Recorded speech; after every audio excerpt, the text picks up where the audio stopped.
मतलब होता है शुरू होने की जगह, मतलब या तुलू होने की जगह, शुरू होने की जगह। तो गजल का जो पहला शेर होता है उसे हम मतला कहते हैं, जिसका दोनों मिसरा यानी जिसका दोनों लाइन क्या होता है, दोनों लाइन जो है एक ही तरह का होता है। आखिरी का जो लफ्ज होता है, आखिरी का जो हर्फ होता है, आखिरी का जो जुमला होता है वो एक ही तरह का होता है।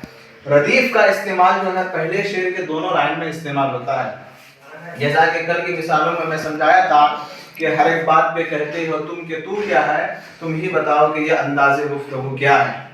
तो उस शेर के दोनों मिसरे में क्या है लफ्ज का इस्तेमाल किया गया, रिपीट किया गया है। तो लफ्ज भी रिपीट हो और आवाज भी सेम हो तो उसे हम रदीफ कहते हैं। और गजल का जो पहला शेर होता है उसमें रदीफ रिपीटेड होता है, दोहराया जाता है, तो उसको हम क्या बोलते हैं, मतला बोलते हैं। मक्ता किसे कहते हैं? गजल का जो आखिरी शेर होता है जिसमें शायर अपना तखल्लुस पेन नेम जो इस्तेमाल करता है उसे हम क्या कहते हैं, मक्ता कहते हैं। मक्ता का मतलब ही होता है काटने की जगह, खत्म करने की जगह, मक्ता।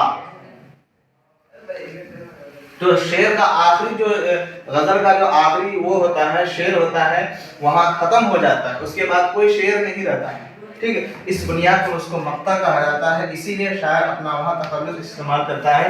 जैसा कि मिर्जा गालिब ने कहा है, बना है शहर का मुसाहिब फिरे है इतराता, वगरना शहर में गालिब की आबरू ही क्या है। तो यहाँ जो गालिब इस्तेमाल हुआ है उस शेर में, ठीक है, ये लफ्ज क्या हो गया, गालिब का तखल्लुस इस्तेमाल हो गया, ठीक है।